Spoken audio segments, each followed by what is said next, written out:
सभी बच्चों का बहुत बहुत स्वागत है मेरे YouTube चैनल पे। चैनल अगर आपको अच्छा लगता है तो चैनल को वीडियो को लाइक भी करना है, चैनल को सब्सक्राइब भी करना है और ज़्यादा से ज़्यादा उस वीडियो को आगे तक पहुंचाना है ताकि बहुत से बच्चे इसको पढ़ने का काम कर सकें। हम एक बहुत वैश्विक महामारी से जूझ रहे हैं, ललितपुर में भी इसकी एंट्री हो चुकी है, लेकिन एक शिक्षा और पढ़ाई एक बहुत इंपॉर्टेंट चीज़ है। हमें घर पर बैठ के पढ़ना है, सुरक्षित होकर पढ़ना है और पढ़ने का ही काम करना है। तो आइए हम अपने टॉपिक को स्टार्ट करते हैं। मेरा आज का टॉपिक जो है वो भुने का सोडा या धावन सोडे के बारे में बात कर रहे हैं। देखिए, रासायनिक नाम इसका लिखा है सोडियम कार्बोनेट डेकाहाइड्रेट। क्या लिखा है? Sodium carbonate decahydrate. मैं बता दूं, सोडियम कार्बोनेट का अगर हम फॉर्मूला निकालते हैं, सोडियम कार्बोनेट का फॉर्मूला, सोडियम कार्बोनेट के अगर फॉर्मूले के बारे में बात करते हैं तो सोडियम कार्बोनेट का जो फॉर्मूला निकल के आता है बेटा, वो निकल के आता है Na2CO3। सोडियम कार्बोनेट का जो फॉर्मूला होता है वो क्या होता है? Na2CO3, ये इसका फॉर्मूला होता है।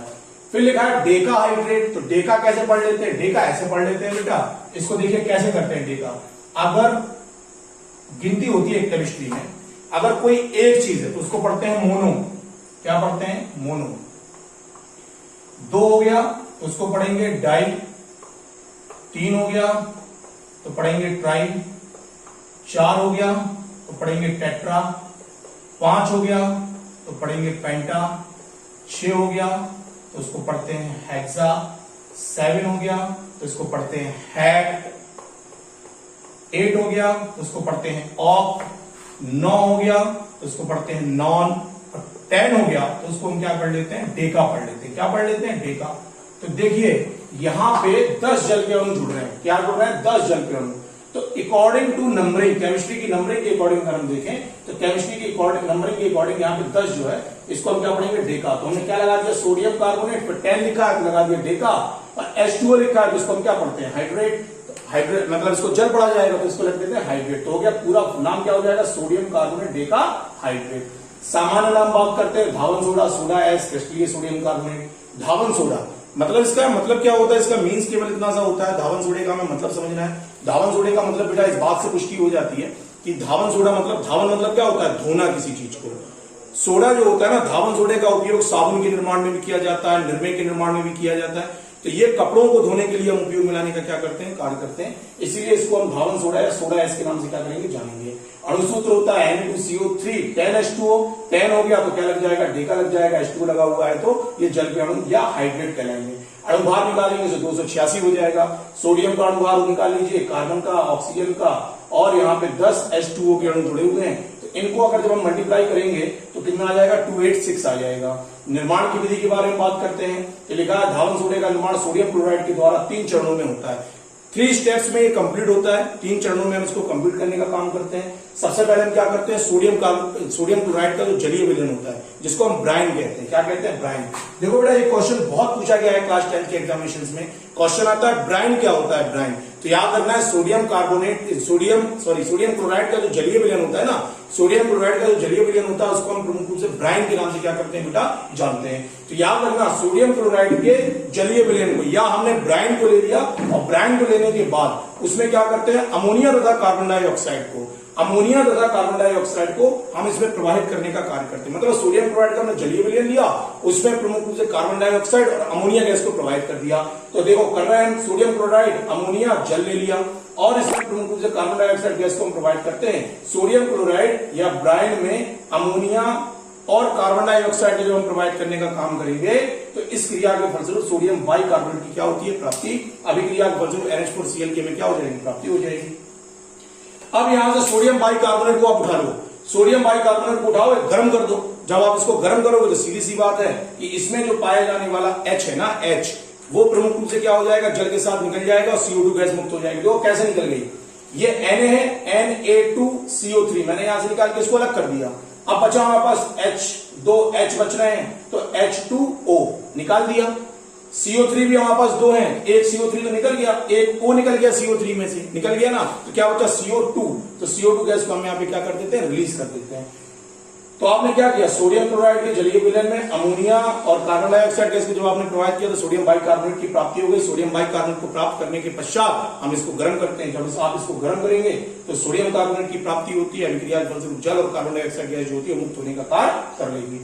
अब इस प्रकार से जो प्राप्त होने वाला सोडियम कार्बोनेट होता है ना, इस प्रकार से प्राप्त होने वाले सोडियम कार्बोनेट को सोडा क्षार कहा जाता है। ये क्वेश्चन बहुत पूछा जाता है, क्वेश्चन पूछा जाता है सोडा क्षार किसे कहते हैं। भाई तो याद रखना सोडा क्षार क्या है, एक निर्जली जिसमें जल नहीं होता ऐसे सोडियम कार्बोनेट को, एक ऐसा सोडियम कार्बोनेट जिसमें जल उपस्थित नहीं होता, उसको हम प्रमुख रूप से सोडा क्षार के नाम से क्या करते हैं, जानते हैं।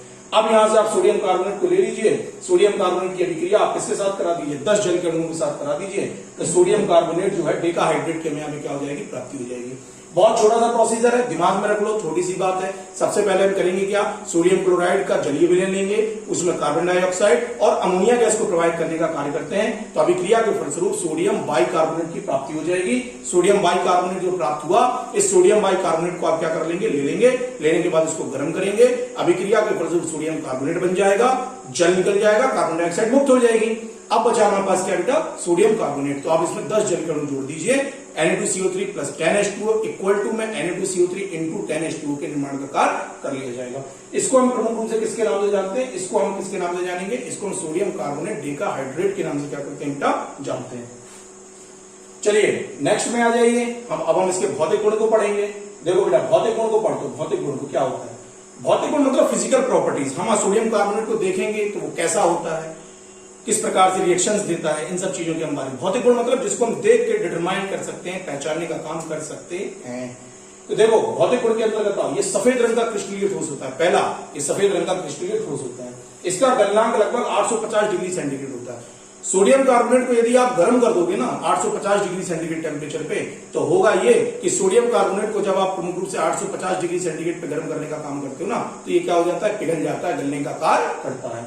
इसके बाद आ जाओ, यह जल में विलय होने के पश्चात पर्याप्त ऊष्मा उत्सर्जित करता है। अगर आप इसको जल में डालोगे तो इसका जो जलीय विलयन होगा ना वो गर्म हो जाएगा। गर्म क्यों हुआ, क्योंकि सोडियम बाइकार्बोनेट जो है, सोडियम डेकाहाइड्रेट जो है ना, इसने प्रमुख रूप से ऊष्मा को उत्पन्न करने का काम किया, और उत्पन्न होने वाली ऊष्मा जो है वह प्रमुख रूप से जल के द्वारा अवशोषित करने का कार्य इसको कर लिया जाता है।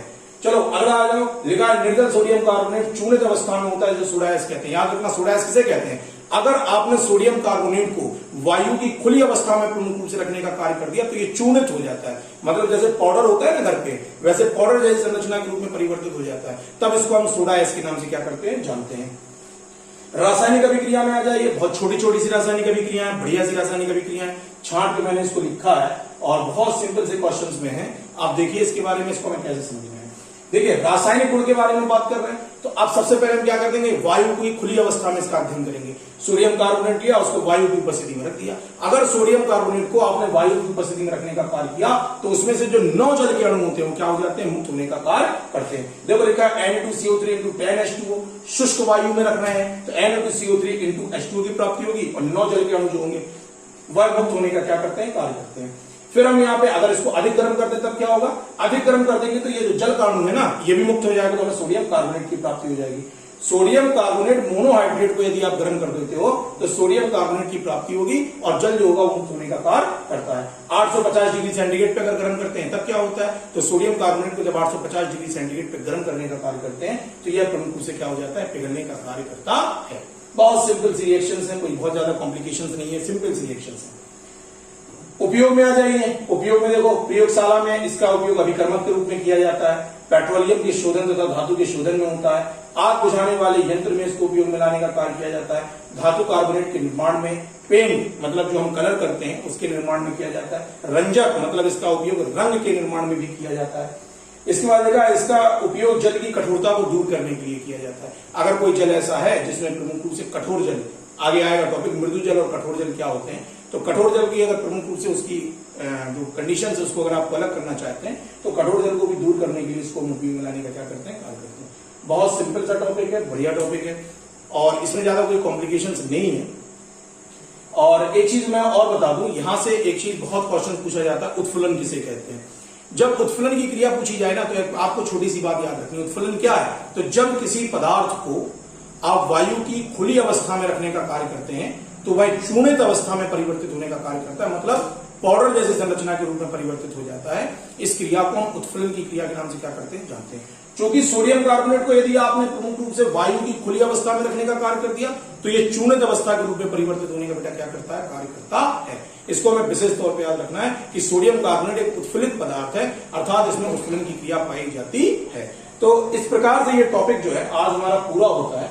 और कोई भी दिक्कत या परेशानी यदि आपको आती है, समस्या कुछ लगती है, तो आप मुझसे डिस्कस कर सकते हैं। मुझे आप मैसेज के जरिए या आप व्हाट्सएप के जरिए किसी भी प्रकार से आप मुझे कमेंट करके बता सकते हैं कि सर ये प्रॉब्लम इसमें आई है, इसको भी आप शॉर्ट आउट कर दीजिए। मैं आपको पूरा प्रयास करूंगा कि मैं इसको आपको शॉर्ट आउट करके सही आंसर देने का प्रयास कर सकूं। घर पे रहना है, सुरक्षित रहना है, क्योंकि कोरोना हमारे यहाँ पे बीच में आ चुका है। तो मैं सारे बच्चों से ये उम्मीद करता हूं कि आप लोग घर पे रहिए, सुरक्षित रहिए और पढ़ने का कार्य करते रहिए। इसी आशा के साथ फिर नेक्स्ट वीडियो में हम आपको मिलेंगे। वीडियो पसंद आए तो इसको लाइक करिए, चैनल को सब्सक्राइब कर लीजिए और ज्यादा से ज्यादा वीडियो को अन्य बच्चों तक पहुंचाने का कार्य करिए। बहुत बहुत धन्यवाद, बहुत बहुत आभार आपका।